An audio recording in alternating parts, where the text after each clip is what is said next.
What's up guys, and welcome back to the channel. I'm gonna be bringing you a food forest tour, so make sure to watch the whole video. And if you like gardening videos, make sure to subscribe, because I have, I think, 80 different fruit trees, from tropical fruit trees to native Texas fruit trees. So let's go.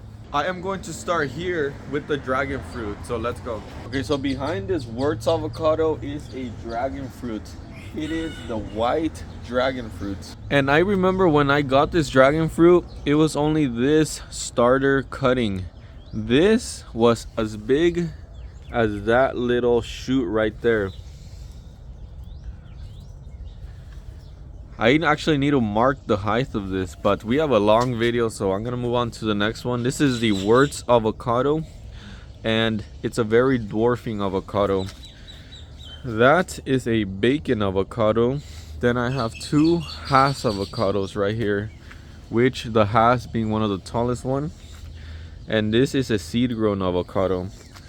Now you might be wondering, what is that? That's moringa, but that's for the nursery update.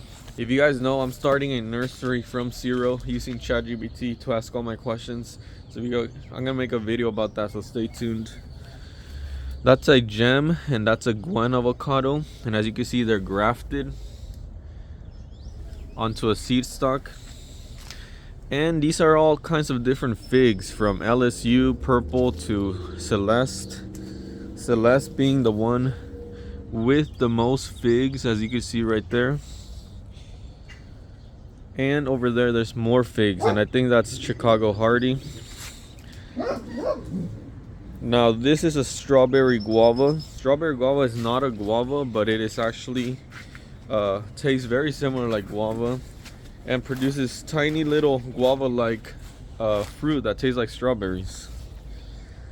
This is the Maywalk kumquats. Maywalk kumquats are like bite-sized oranges that you could eat. You could eat the skin of. As you can see, I have a bunch right there. And if I were to keep only one type of fruit in my orchard, I would keep this one behind. What is this? This right here is the Palestine sweet lime.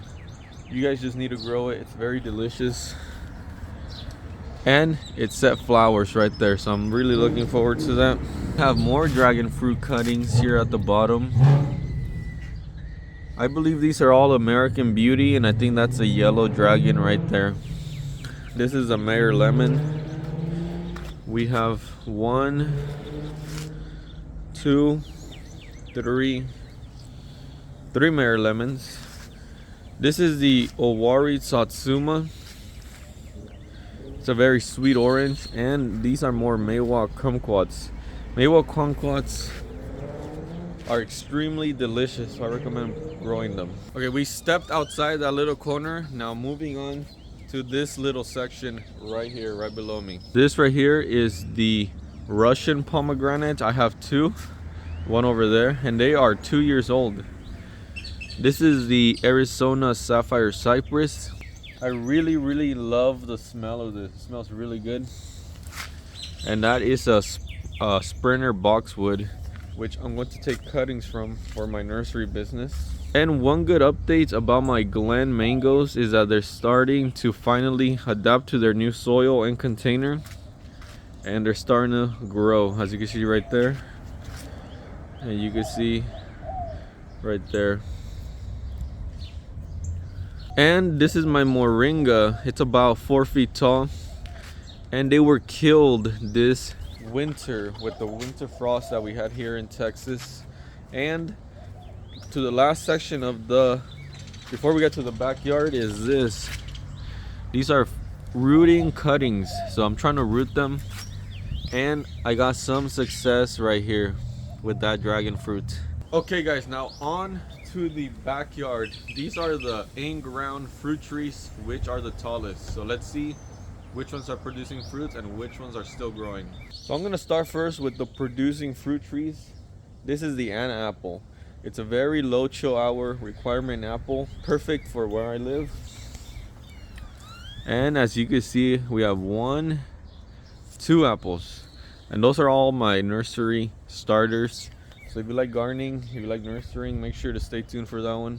This behind me was the tree that started my passion for gardening. I had no clue what this was till like 3 years after I moved in, where it said fruit. It's a satsuma, and it just has those fruits. There's about like 100. It's like the native frost satsuma. I'm not sure the variety. And this is the Valencia orange. As you can see, there's fruit right there, 1, 2, and that's its companion over there. But that one, unfortunately, it has been struggling and does not have fruit. And this tree behind me is probably the most fruit-bearing tree of them all, and it was just planted last year. This is the Ruby Supreme Guava, and there's probably around 50 fruits. As you can see, there's one right there. It has flowers there, setting more there, some there, and some have begun to swell up, as you can see right there. I've heard guavas are invasive if there's no frost to get rid of them. So they don't care if it's clay soil, they don't care if it's a volcano, I'm not sure, but they will not stop growing and producing fruit. This right here is the Fuji apple.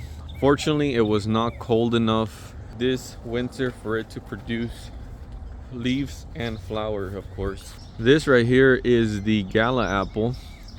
It's very weak because, like I said, it requires less chill hours, but there was not enough cold. That is the companion guava. This is the wonderful pomegranate, and this one is growing really big despite being under a tree. You know, if it doesn't get the sun, things grow slower. This right here is the Bruce plum, and its companion, the Santa Ana plum. This one right here is the Florida Prince peach, and its companion is over there. These were just planted in December, and they're doing pretty good. I love pears. This is a Hosui pear, and its companion over there, Hosui pear. And one tree I'm really looking forward to is this persimmon. This is a non-astringent Fuji persimmon, and that means you could eat it without it being extremely ripe, which most persimmons you eat them like that. And last but not least, these were the first fruit trees I ever bought. They've been in the ground for 2 seasons now. This is a Orion's pear, and its buddy over there, Orion's pear number 2. They have not set fruit, they set flowers, but no fruit. I think it was just a pollination issue. And that was it for this gardening video, guys. I think there's like 80 different trees growing here in my backyard. And I'm also starting a nursery, a passion project. You saw it over there, the cups with the seeds in them. So I'm gonna be bringing you an update on that. So if you like gardening, if you like gardening videos, make sure to subscribe.